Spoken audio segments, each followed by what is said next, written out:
Today with Power BI and Marketing Analytics, we are going to connect to your Google Analytics in Power BI and calculate the number of total web sessions for the current year. And what this does is shows you how you can keep track of some of your KPIs and then calculate them and refresh them automatically with a web link, or you can manually open the file and refresh to see your current year-to-date web session. So this is the final product.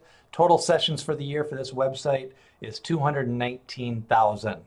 Now let's show you how to do this. So first thing you're going to do is get data and connect to Google Analytics. And that is under the Get Data.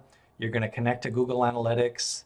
And once you connect, you're going to have all of the choices of the websites that you're currently connected to on your Google Analytics account.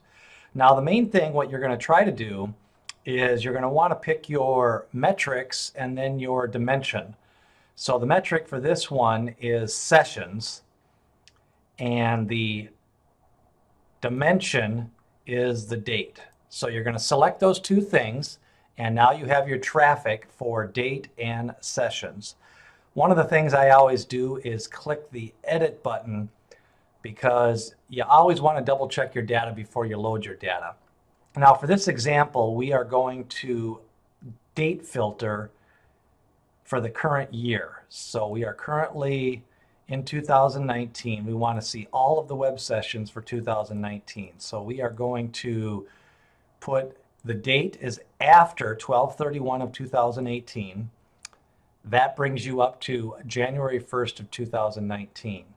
Now you go to Home and Close and Apply.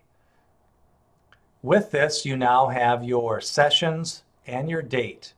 Create a new measure, and to calculate total sessions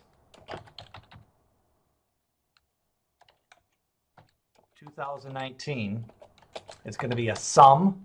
Use your IntelliSense, and that adds all the numbers in a column.